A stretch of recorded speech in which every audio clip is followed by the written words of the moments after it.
As a session chair for this next panel discussion titled Hall and Residential Education in a Global Perspective. Professor Leung, please. Thank you very much. We're going to have around 50 minutes for panel discussion. This discussion section serves two purposes. One, we're going to sample different four residential systems around the world. And today we have 4 different systems to showcase. The second objective is to identify the areas for further development for residential education and also building a global community for promoting residential education.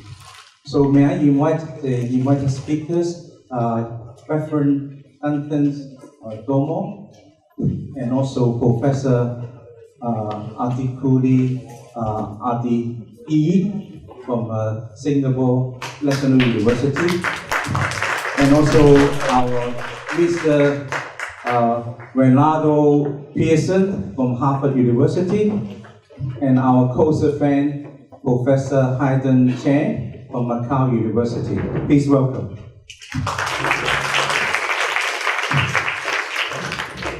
Since this morning, 2 speakers already introduced the system in Cambridge and also in Macau University. So now I move on to invite our younger rising star, Mr. Pearson, to say a few words about the Harvard system. Hello, everyone. It's good to be here in Hong Kong for the first time. I am Ronaldo Pearson, academic coordinator of Winthrop House, which is one of 12, technically 13, I'll get to that, houses at Harvard University. Also was recently, as I just shared with some colleagues, unceremoniously promoted to House Administrator or Chief Operating Officer of Winthrop House, given a recent vacancy there. So to give a brief overview of the House system at Harvard, and yes, we refer to them as houses. It is really an homage or a tribute to Oxbridge, Cambridge and Oxford University's residential college system. So we have 12 houses. The freshmen stay on the main yard, and then when they become upperclassmen, when they become sophomores, they are randomly assigned to one of the 12 houses. There is a 13th house, which is for our graduate students who decide to be associated or affiliated with the house system. So we have about 6,700 students at the undergraduate level, and there are about 400 or so students in each house. Again, remember the freshmen all stay on the yard. Now, there was a time, I did allude to the fact that they're randomly assigned once they become sophomores to the houses. But there was a time when that was not the case. But to move towards a more egalitarian housing system, that is the case now. I can talk more about how each house system is structured. The head of house was also called master until just a few months ago, where we changed the name to faculty deans, given the nation's history of slavery in the United States, and the America's relationship with the terminology master on the slave plantation. Although that's not the same history or etymology that inspired the usage of the term at Harvard. It's actually from a Latin term that means something totally different. Nevertheless, given its application today, and how many others and most view that terminology and the negative connotation associated with the word master, the faculty deans, decided to change the name. So the faculty dean sits at the head of house, each house. Then there is a assistant dean, who was formerly called the resident dean, who was formerly called the senior tutor. So now he's the assistant dean. The assistant dean is essentially the chief academic officer. And then there are the resident tutors. And Winthrop House has 20 resident tutors. They're all graduate students. And then we have a host of non-resident tutors. These are professionals. They're already doctors, medical doctors, and lawyers and business executives, and they advise students just as the resident tutors do, but on careers and the like. So I'm happy to answer any questions after I pass it along first to my colleague here. Yes, please. Yeah, I invite Professor Adikuri.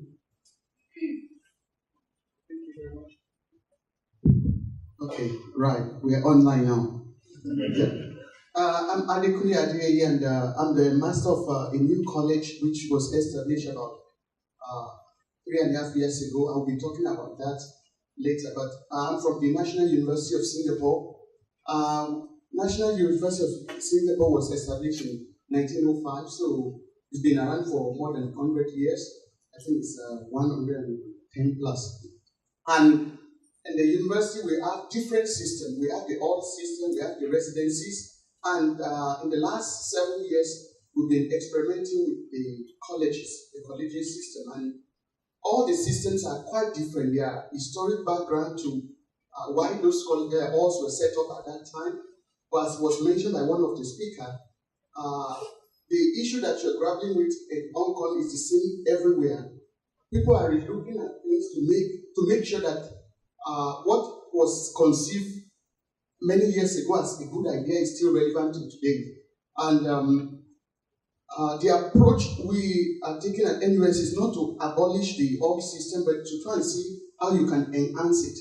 Because there are pluses and minuses in terms of when you look at the pros and cons. And in the Singapore system, it's still quite popular, at least for students. But the goal is, even though it's popular, it's still relevant in the 21st century. And I'll be sharing how, when you look at what employers are saying, how you can bring those things to bear to actually redesign things. And what the university is doing right now is to introduce courses in the halls. Because instead of students just doing sports, which are quite good, because they are quite passionate about it, but if they can channel those passions into a reflective mode, in which case they look at what they've done, they reflect on it, what are the learning outcomes that you can get from that, instead of just doing play for the play's sake. And one of the challenges is to reforming the old system is, as long as you still have the old guard, so to say, the masters and so on, who are still there, who are set in their ways, it's difficult to change,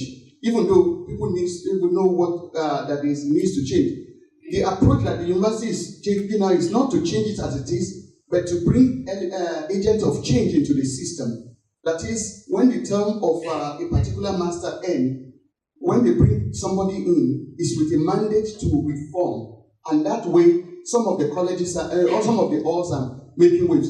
But tomorrow I'm going to share with you the experiment we've been performing. I'm an experimentalist, I'm a scientist or engineer, so to say. And I believe in, you just don't do things for doing sake. You need to ask basic questions. Why are you doing what you're doing? And you also don't just port ideas from other places, because if you put things in context, you find that no two systems are the same.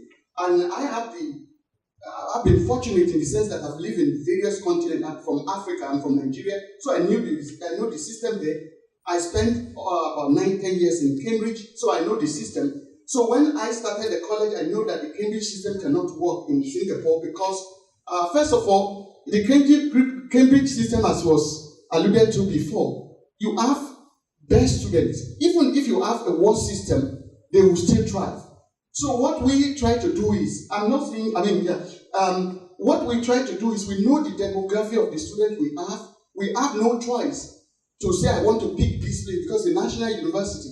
What we try to do is, within the system you have, how can you enhance their learning so that by the time they finish, some of the soft skills that are needed for students can actually be developed within the collegiate system. And some of the experimentation that we are playing with, I will share. Some things are working, some of the challenges. So tune in for tomorrow. Thank you very much. Open the floor for everyone to ask questions to both speakers here. Harvard system and also the Singapore system. Maybe I start first. Since Cambridge have this tutoring system to help students study, would Harvard and also NUS follow the same? Yes, and again, remember that Harvard is really a tribute to Oxbridge. In fact, Harvard resides in Cambridge, Massachusetts. And we were founded in 1636. Much of the house system models itself after. So yes, we do have resident tutors who do the same type of thing that the resident tutors do at Oxbridge. I have an operational problem. Even though my home may have 300 students, but we may not have all the tutors to cover 10 faculties and different subjects. How can you balance this limitation? Actually, in my college, what we've done is within the university system, there are some university courses requirements which are common. That is, we call it general education module, writing and communication, and to broaden your horizon, somebody in engineering needs to study history or some sort. So those courses, they are boundaryless in the sense that you don't need to go to traditional department. So that way, you don't really need to have specialists, a lot of specialists. So those courses are the ones that we offer in the college. Discipline specific, they are offered in their traditional department. And we cannot adopt the Cambridge system because it's going to be almost impossible in terms of financial burden to the university. Because if you look at the Cambridge system, the whole system is integrated in the sense that when you go for large classes in your department, when you go back to your colleges, irrespective of, you have a tutor who will continue from where you stop. The main lecturer will set the tutorial question, which the people in the college will facilitate.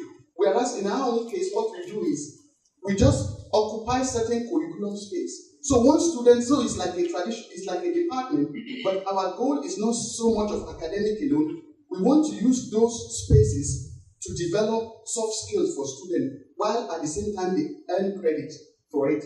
So in my college, for example, we offer 3 courses, and those 3 courses, they are compulsory for all the students. And when these are part of university requirement, because within the university system, they need to take 5 general education modules before they finish. So if you've taken 3 in the college, you can take 2 anywhere else later. And it seems to be working here. Will Cambridge College also offer courses like this, or the Harvard houses offer courses? Yes. Yes, there are courses pretty much taught in each house. I know this semester there will be 1 course taught in Winthrop, and that will be taught by the assistant dean so far. If you've noticed me walking out several times, it's because I'm having to deal with some things remotely. Sometimes that has to do with the professor wanting to teach a course in Winthrop House. So far there's just 1 course being taught in Winthrop, but no, that is not at all uncommon. So it seems this is a really new development globally, offering course from your residential college or more. So may I open the floor for any one of you interested to ask questions? Please, Anthony. Well, I was wondering, what are the GE courses that you take? I'm new to Hong Kong. I'm ignorant of the Hong Kong systems, but I would like to try an idea of partnering with the academic side and perhaps offering GE units or credits to residential students. How would that work in your system? Yeah, so for example, in my college, we offer a course on, we call it critiquing sustainability, for example. The reason why is when I was asked to set up the college, the mandate was we are admitting students from 5 different faculties, and tomorrow I will show you the geographic location of the college relative to those faculties. So I look at it, I say, what can I bring that unify all this? Something that is global enough, but you can still localize it so that students can relate to it. So I researched a little bit and I said, of all the things, My field of research is nanotechnology. I can do that easily, but it's not global enough. So I decided to actually look at sustainability. I don't know much. I know a little bit because people talk of climate change and so on, but it's more than that. For example, population dynamics is a sustainability issue. Food security is a sustainability issue. And being an island where all those things can come to bear, I decided to use that as a thing to anchor the college. So all the students from the 5 faculty, they come together. In a tutorial class of about 15 students, I will have those 15, they will be from all the 5 faculties. So it's really interdisciplinary. And the good thing is because these are real, you can make it practical. I will show you how we use indoor-outdoor activities to actually enhance learning. It's still an experimental platform, but we're quite excited because you can't go wrong. I feel really excited too. I would love to take your course. Okay, any questions or comment? Yes, gentlemen at the back, please.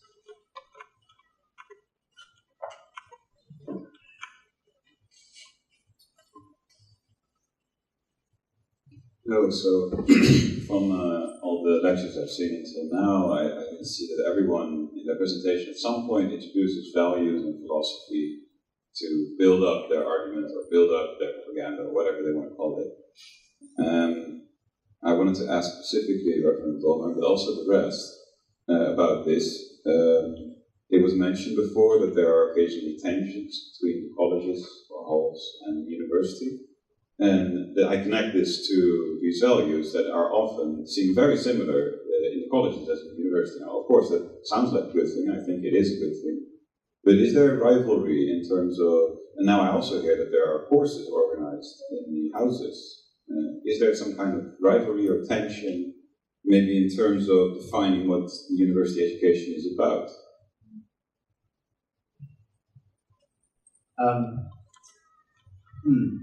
I mean, the more, it's funny coming to a conference like this because you kind of recognize a lot and then a lot is very strange. In my context, I mean, general education courses, we don't do. And so maybe the English approach is very kind of implicit about things. So a lot of the kind of activities you refer to they just happen, as it were. They kind of happen within the communities, but there's not a program. So things like issues around sustainability or the environment or those sorts of initiatives. Someone launches an initiative and other people get behind it and they get involved in it. But I can't see Cambridge going down the line of a kind of general education approach in the way that you're describing. The tensions really between the colleges and the university, I think, are perhaps not massively generalizable to kind of other contexts. It's got a lot to do with the history of the relationship between the two. And it's really a lot about the kind of mechanics, frankly, of centralizing processes versus colleges. The Oxbridge system is incredibly resource heavy. It's a very expensive way of doing things. And as the university has kind of changed and evolved, we've recruited a lot of people into jobs in the centre, perhaps, who are coming from outside the system. So naturally, they raise questions like, why on earth do you have all of these colleges all doing undergraduate admission? This makes no sense to us. You should have a central process. And on the face of it, so it's those kind of rationalising processes which are really being kind of posed back to the colleges. And there's a balance here, frankly. What we end up is with the university moderating certain kind of practices like admissions. And colleges standing up themselves and saying, actually, this is really key to who we are and who we have been for a very long time. Those arguments are quite difficult to articulate because they're not usually framed in kind of more rationalistic, utilitarian kind of framing. So it's quite difficult, I think, for those who exist more at the centre and are more interested in bureaucratic systems, naturally, to kind of get those arguments. So I think those sets of tensions are probably different from the sorts of issues that perhaps other universities are talking about. I think, if I've got your question correct. Yes, really quickly, that's where Harvard and Oxbridge differs. The admission is certainly central. There is no house-by-house admission process in that way. tensions, I think, will always exist to some degree. I think it's important, though, to have that collegial or collegiality. My colleague here spoke about in his presentation. So it's not something that is major press, because as relates to the teaching of courses, for instance, there's a lot of collaboration with the faculty and integration of the faculty into the houses. So we'll have, for instance, a sophomore dinner where the sophomores will have dinner with a faculty member of their choice who they'll bring into dinner, and we make sure they're integrated into the house system, and of course that helps both the student in terms of making sure they have that extracurricular or outside of classroom interpersonal engagement with the professor, which several times has been alluded to already, which is key for development. And it's also good for the faculty to get a break from, first of all, to get a free meal, and then also to get a break from the routine.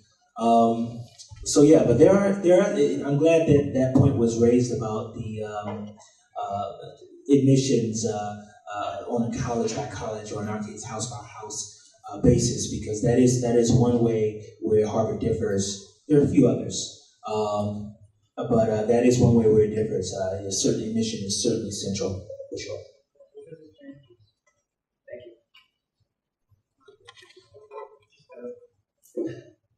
I think you said it very right. There's no single system that works for everybody, and you cannot transplant or duplicate, mimic, or copy one system from the other. You have to create your own. In University of Macau, we have assignment system. We don't have the college and living students. So every student enters into the University of Macau has to be the University of Macau student first, before he or she can become a college student. And every student must be becoming a member of the college. I want to address two questions which were raised before: competitiveness, competition between faculties and residential colleges. Number two is about the advising. Let me go to the second one first. The advising. At University of Macau, advising are divided into two parts. There's an academic advising, which is primarily the responsibility of the faculty. We have assistant dean, associate dean, department heads, etc., who are supposed to be responsible for academic advising. The advising that's done by the residential college are in general advising. Both team faculty and residential college work together. In other words, for instance, faculty will let us know we have students who perform poorly in the academic classes. Then residential college masters and social masters will take that over and analyze why a student performed poorly. We try to find out whether this is because of the time management, because of the relationship problems, economics problems, or whatnot, or maybe just doing too much part-time job. So we try to help them on the general advising. However, academic advising is the responsibility of the faculty. So in that regard, we'll work together. As I said in the morning, each residential college at the University of Macau has about 30 academic faculty members affiliated with across all disciplines. We have 10 faculties, so on the average 2 or 3 from each college. Competition. It's always a competition when it comes to credit hours, because the credit hours for the students, this is the number that you have to achieve in order to graduate. For the faculty members, the credit hours means your job. If you don't have courses to teach, you probably don't belong here. That's why University of Macau has a different system. If you remember, in the morning I mentioned something about 4-in-1 education. This is the takeaway, 4-in-1. Disciplinary education, general education, research internship, and the community and peer education. Community and peer education belong to where, what, who? Residential colleges. So there's no competition. As a matter of fact, we invite faculty members to participate in the CPE, community and peer education. We are going to have 3 courses to be taught in conjunction, in cooperation with the residential college. One is called experiential collegiate learning, 1 year, 1 credit. The second one is the physical education, 1 year, 1 credit. The third one is the communication and the leadership, 1 year, 1 credit, to be offered in the sophomore year. These 3 courses, there's no competition from the faculties whatsoever, because they don't necessarily want to teach it, and we take it over. And we invite the faculty member to teach, to help us. And also, it just so happened, these 3 courses, along with other things, are the core competencies of the residential colleges. We have our curriculum, we have our capability indices. We want our students to learn soft skills. There's no competition whatsoever with the disciplinary courses that academic professors teach.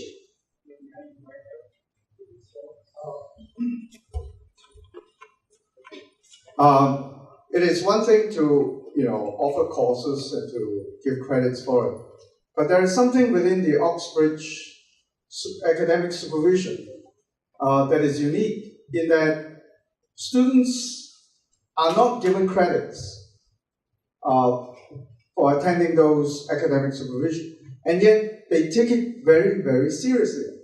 Perhaps, Duncan, you should explain that, because we are doing that at St. John's Hong Kong U as well. Thanks, Eric. Yes, I'll try and explain. I don't want to bore you with the complexity of Cambridge, but in an odd way, you could go to Cambridge and never go to the university. What I mean by that, particularly in the arts, nothing is actually, or very few things are actually compulsory. There are lecture courses put on by the university. You don't actually have to go to them. It's encouraged, but you don't actually have to go. In the sciences, you'd be in serious trouble pretty quickly if you don't. But in the arts, there is an old-fashioned view which says, actually, if you get more from going to the library and reading the books, then go to the library and read the books. And what actually lies at the heart of the system is the supervision system, which is run out of the colleges. In a sense, you could, say you're a historian, you could live in your college for 3 years, and every week go along and have a supervision with the professor of American history or the professor of medieval history or whoever it is. Do a lot of reading, write your essays, go through those supervisions. And the first time you really interact with the university is turning up in an exam hall. So it's quite a devolved system. And what's key to that in the colleges is what are called directors of studies. So that colleges have directors of studies in every subject, and they literally direct the studies. The advantage of this is that you do have you have a separation with the faculty. So if, for example, as the director of studies in theology, I think that the person who teaches Hebrew doesn't know what they're doing, they do, but, I'm thinking Hebrew randomly, then, I might say to my students, well, I'm just not sure whether I want to send you to this person, I'll send you to this person over here. Or if someone comes back and says, someone's lectures are really not very good, then I would go to the faculty and say, I'm getting a lot of complaints about your lectures. So there's a kind of independence which adds a bit of a critical edge. And I think that's quite helpful. It also means you can shape around students quite a lot. So, for example, there are some students who go through all the lectures very diligently, they write their notes, etc., etc., they come to the exams, and it's okay, but it's not great. I'll give you an extreme example without waffling on too much. I teach a first year course I expect students to come to. One of my own students appeared at lecture 9 of 16, at which point I rather sarcastically welcomed the guest who had arrived. I set him an exam in January thinking, right, I've got him, because if he does badly in this exam, I can really, 4 of them sat the exam in my college, he came easily top. And he easily came top at the exam at the end of the year. He attended 2 of my lectures. I can't deny that he did very well, and I can't deny that he used his time extremely well, even if he looked very casual the whole way through the process. So the end result was there. If he'd done badly, that would have been a different matter. So it is kind of crafted quite a lot around the individual and the individual's learning. And the supervision system means that you say one thing to one set of students, or one particular individual, and you say something completely different to somebody else, because their issues are totally different. I mean, learning to write an essay, people come to it with very, very different approaches. So I think that, I don't know if that picks up where it's at. My grandfather was a studying mining engineer. And as you say, he hardly attended lectures because he loved fly fishing. He was fly fishing every day. But because his tutor at college was so good, and he graduated tops. And thank you. You've all talked about the importance of generic skills and soft skills, right? And I know I've talked to some of you about that as well. We're not Harvard. We don't have the resources either. And how do you know they have developed these skills? Like, some of these courses you're doing is voluntary. Some of them are credit-based, right? And so if we want to provide evidence for the student to go forward, either for job or for personal, or because the public, because we have quality assurance, how do you demonstrate what evidence or assessment you have? I'm not saying you have to assess them, but how would you do it? Do you have any solution? Yeah, we talked about this briefly in our pre-conference meeting, and I allude to this as the benefit of wealth and prestige many times.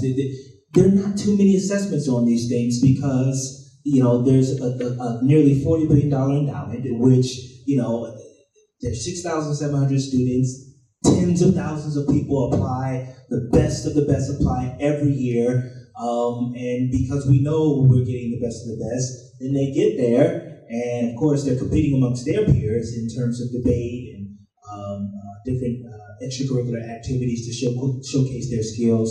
So there are not too many assessments on that beyond the regular grading, coursework grading.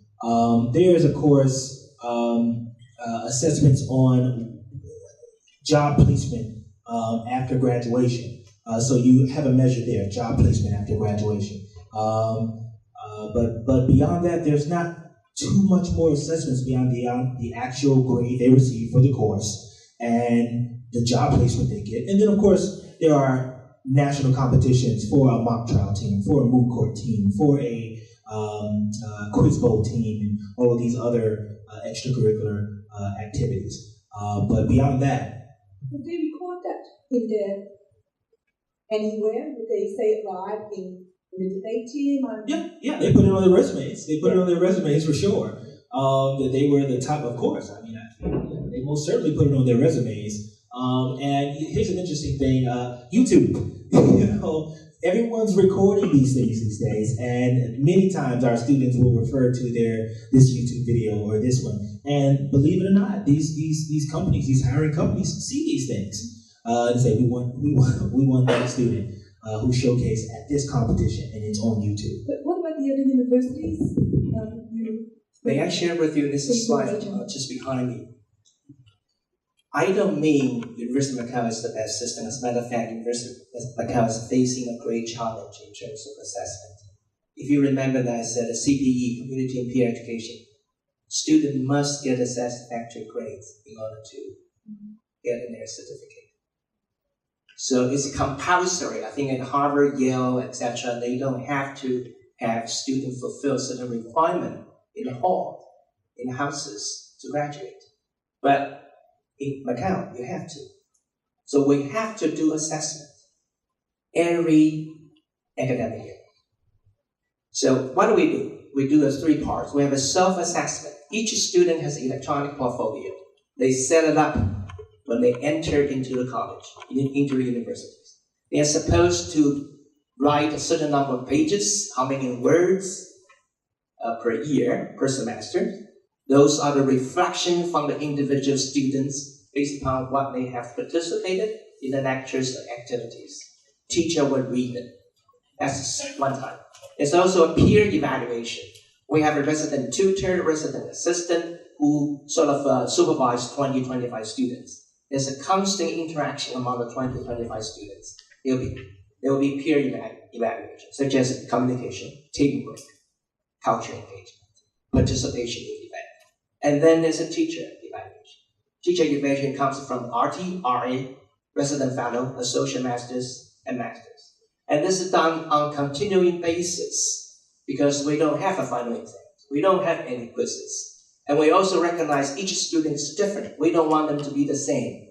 Thereby, you have to develop ways to measure the growth, as we call it delta, the improvement of the individual on each and every competencies rather than the absolute height. And this kind of assessment is done continuously. It's not competitive, it's formative.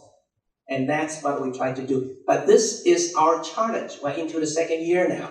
2 more years. How many students are going to fail? How many students cannot graduate? And that's our challenge.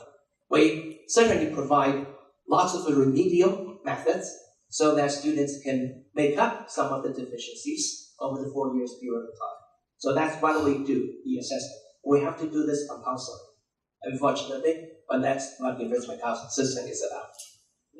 Follow up here though, because there are some requirements, right? You can't have below a certain GPA, you can't fail beyond, one course, or you're put on academic probation. So there are some serious, requirements in place, whereas if a student does not meet them, we're very serious about that. Because there but is that's academic knowledge though, that's not to do with the skills, right? Right, yeah, but I was responding more so to what some statement I heard there. Yes, but you're right.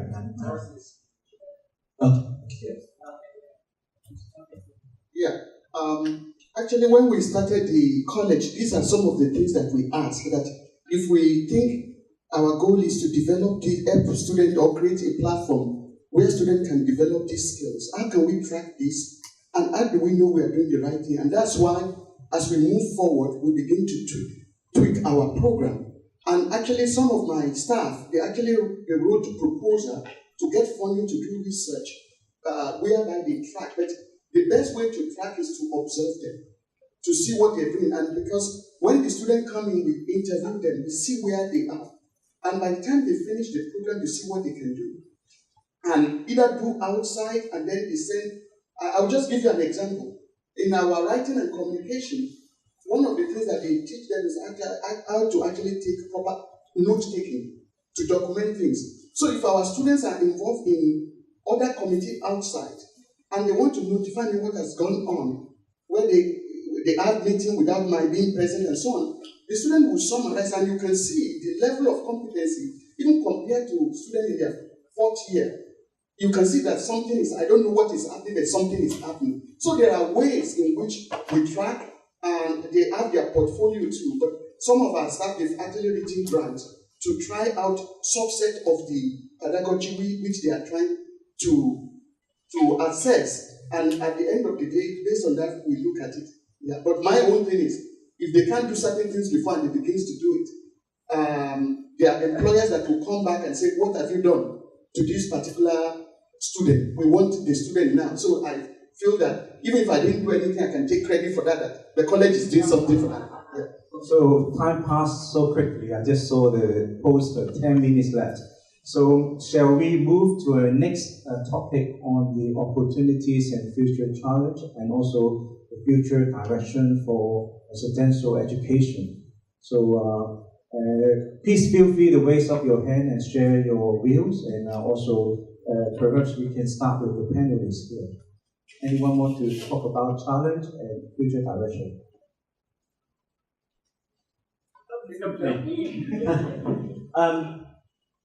Well, for me, I found the conversation about orientation quite interesting, and some people may have got the impression that Eric and I are in a very similar place.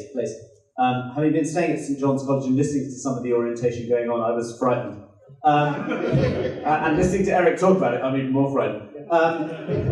So, I think questions around kind of the community dimension, the body, and questions around inclusiveness and how people feel part of something and how they feel empowered and how they feel confident when you have a diversifying group or different groups, I think is a major challenge. And I think it's a very, very subtle business. One of the words that's not been particularly raised, that was raised actually by the Vice Chancellor very quickly as he left this morning, was gender. And you've only got to look in front of you to see that there may be some challenges around gender. And I think there are a number of sets of issues which are quite subtle that need looking at. I mean, I certainly find in my context, I don't know if it's true in Hong Kong, that in the UK, in the schooling system, young women coming out of the system lack confidence.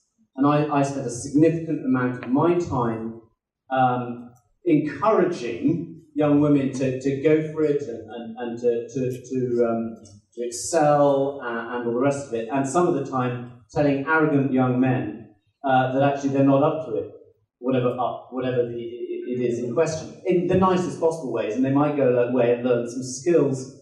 So there are kind of those subtle questions. There are issues around, for example, networks, pre-existing networks within student bodies. So you arrive and actually 20 people already know each other, and the other 32 don't and feel on the edge. There are questions around ethnicity or religious background or different cultural practices and how you kind of integrate that. And certainly in the UK, in Cambridge, our undergraduate body is 85% British. That's going to change. But I was just reflecting over lunch in my mind that actually our students who excel are not English. The students at the top of the game in Cambridge are not English, and most of them are not British. They're often first and second generation migrants to the UK, or they are overseas students. And I think that's very interesting. And I think one of the things that strikes me when I look at the really good students is they're independent. They think for themselves, they're independent-minded, and they're confident. And I think giving people the space to be independent and encouragement, mentoring, encouragement, giving confidence, I think is so, so important. And at the end of the day, there's something irreducible about the individual, about responding to the individual in front of you and saying, what is it that you need and how can I help you? I'll give you one just small little anecdote. I admitted a girl from Birmingham, Muslim girl from a very difficult and deprived background.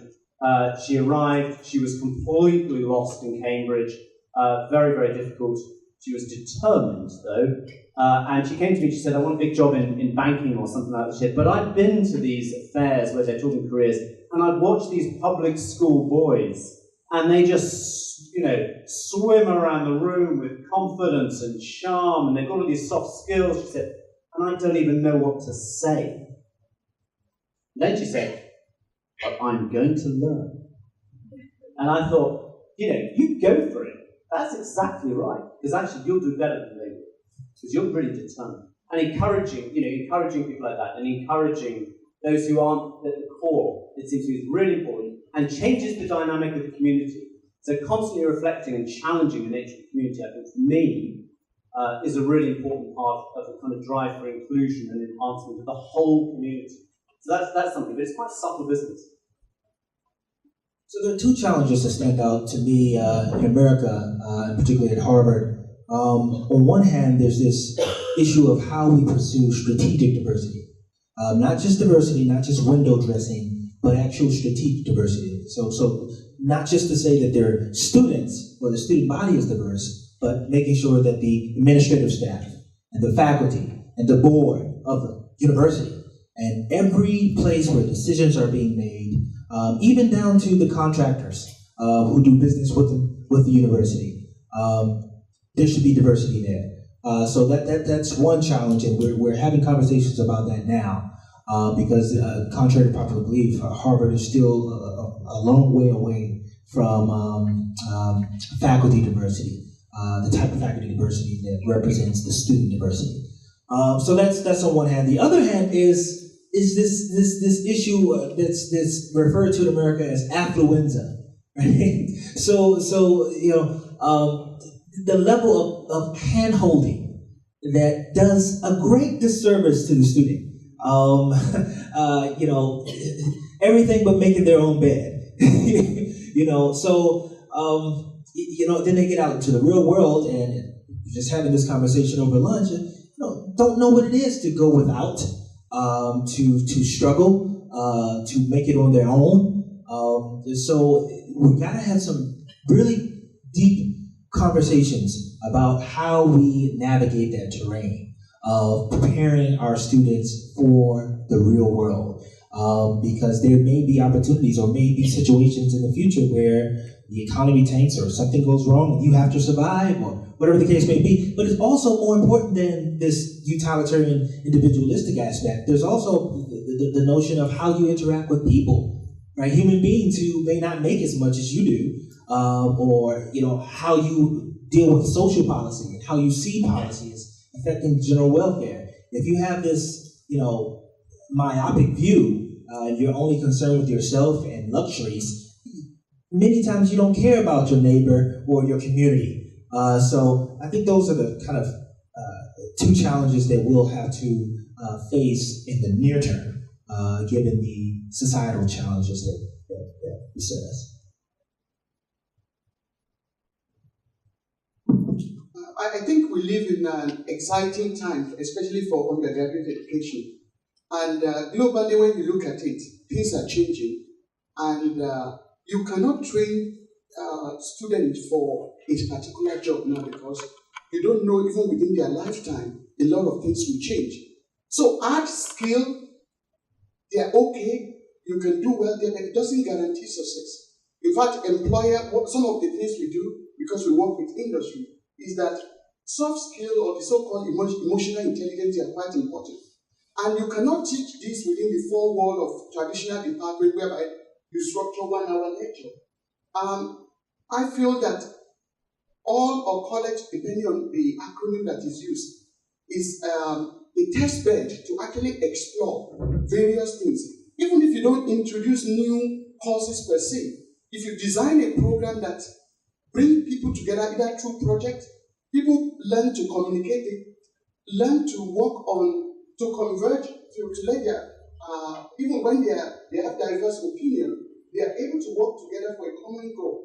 So I'm quite excited because having taught in traditional department for 15 years and so on, I have opportunity to reshape or to do things differently now. And one advantage of the residential system is you can work with various stakeholders within the university to harness the resources that are there. So for example, you can work, we do things like information literacy. Instead of reinventing the wheel, I invite library people to co-develop programs with us. You can work with various people if ultimately what you are trying to achieve is to help students develop so that they are independent and for future-ready graduates, so that at least, even if economic change, they can adapt easily. So I see these challenges as opportunity, but we as educators, we need to be willing to venture out. Often at times we are quite not comfortable trying to do things which are not traditional. So we should venture out for the sake of our students. Thank you very much. I like the Chinese words, crisis is the opportunity and the challenges. Just like I said before, every university is different, so there's a different set of challenges. Being a 2-year-old young residential colleges, we have our challenges. There are 3 parts. The first part, I repeated many times, is the assessment of the student performance, student learning outcome. We have to find ways to measure the so-called unmeasurables. That's why I like the Cecilia Cheng, especially this conference, how to measure those who are not measurable in the usual sense. Hopefully in the future, everything's measurable. That's our first challenge. The second challenge is the funding situation. We are new, so university provided 3 years of funding model. We have to live with that funding model for 5 years, and it will be under review. Now, I don't know about your board of trustee members. I don't know about your governance, etc. But usually the people have they're nearsighted. They like to see results. They like to see how the money invested in the residential college actually have positive benefits. That's why I did my 2-year evaluation. I pulled my hair to find out the ways to convince the board of trustees that we have on the right path. We're on the right path. So funding would be a problem for us. It's just so happened being a young university with a young residential college, we don't have very large endowment grants. So we cannot draw money like St. John's does 500 years ago. It can be self-sustained without even having students paying any residential college fees. You have enough endowment homeowners. Harvard probably the same thing, the 30 billion endowment. But we don't have that much. So we need to be self-sufficient. But on the other hand, if you want to be self-sufficient, residential college is expensive. Now the student to teacher ratio is relatively low. It is expensive. access. Even so, we are not elite school. Every student entering into Macau universities is a part of a residential college, but still expensive. And the Macau government wants to subsidize local students. So local students pay only less than 50% of the total cost. So how do you raise the other 50%? It could take 20 years, or maybe 500 years to get to that point. That's my second concern. Related to the second concern is my third concern, which is the sustainability of a 2-year-old residential college. Especially important are the quality and the leadership of the masters. How do you find those masters in this part of the world? The residential colleges are new in Asia. They're new in it. I think Hong Kong is perhaps the oldest one that has that Singapore. So how do you find high quality people to lead the college, to shape the college, to build the character and the culture? And that is perhaps the greatest challenge. I hope my boss, the chairman of the board, can be here and you can convince him Monday is well spent.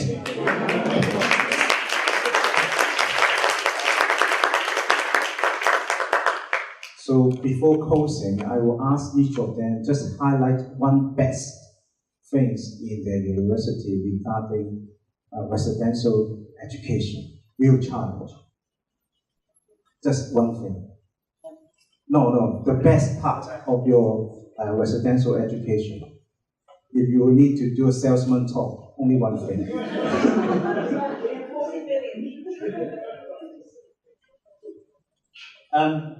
For me, it's the opportunities for interacting with students. I mean, it's as simple as that. It's the richness that they bring. It's the fact that actually you are renewed as a teacher and as a human being by young people. And seeing just how creative, exciting they are, and having the right sort of environment where they can flourish, I think renews the whole, actually, and they bring new ideas. And we recently had somebody, an undergraduate, I won't name which department they were interacting with. The department, frankly, was not in good shape, it was disorganized, etc. It was not a good place. This undergraduate, over a period of 3 years, made herself a student rep and actually really challenged the department and got it sorted out. It was quite an extraordinary achievement. And that sort of, that's what I think. It's having a sort of space where students can flourish and everybody can flourish as a result of that. A rich, glorious kind of ecology. I would really have to agree that it really is the fact that the students are there in this living, learning community 24/7. And I mean, just think about some of the recent alumni of Harvard who actually didn't graduate, but are actually the wealthiest individuals in the world. Bill Gates and Mark Zuckerberg, but to have that type of innovation right there in the houses, literally. I mean, Mark Zuckerberg built Facebook right there in the house, for the most part, and developed it as he went on. So to have the students there, to have the tutors there, the professors there, and experts who come to visit, Ban Ki-moon not too long ago, right there in that living, learning community, it's really something to see. It really is.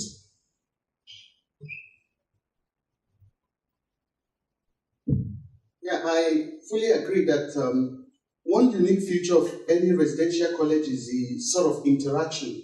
You see students, they all check in at the same time, they have no clue, but after mid-semester like this, you see a lot of activities in terms of they self-initialize this process. And what is even good about this is even beyond their college stay, they form some students who have formed company because of this, because you have somebody from business, somebody from engineering, and at the end of the day, somebody from engineering has an idea but no business idea how to formulate this. They can go together in a competition and so on. So the college system actually provides a platform which you don't have in your traditional department because of limited time. By the time you live together, you play together, you complain together, you rejoice together. At the end of the day, that sort of interaction leads to a lot of interesting things. And at times, because I also live with a student, I watch them, I say, is quite interesting. Even if you don't learn anything else, if you learn how to interact, some of them, when they start, even especially guys, to even look at a girl like this and talk is a problem. But after some time, you will see. In fact, one of the interesting things also is because my college is year 1, and you see a lot of relationship develop. And I just look at it, so I said, okay, you can't even plan for this. But you see, by the time they live together, after some time, you see some holding hands, all sorts of things happening. I said, okay, that's interesting. You must be doing something right. So interaction is key. Well, when the chairperson asked the questions, I said the answer would be the same. That's right. We all come to the same conclusion. The greatest fulfillment is the accomplishment of your students. For every educator, whether you are in the residential college or faculties, it's the same. You get the best reward from the achievement of your students. I often use this metaphor. We teachers, whether it's in residential college or faculties, are gardeners. We water them, we fertilize them, we keep the insects away from them, we protect them in the sense that we don't pull them and ask them, what is it called? Yeah, in Chinese words. We let them grow on their own so that they can flourish, they will blossom into beautiful flowers. We gardeners enjoy the time when the student achieve. Beyond that, the greatest satisfaction is actually the gardeners. How great you feel about when you see your beds of flowers blossom because of your effort. So we are the beneficiaries because our students, they achieve.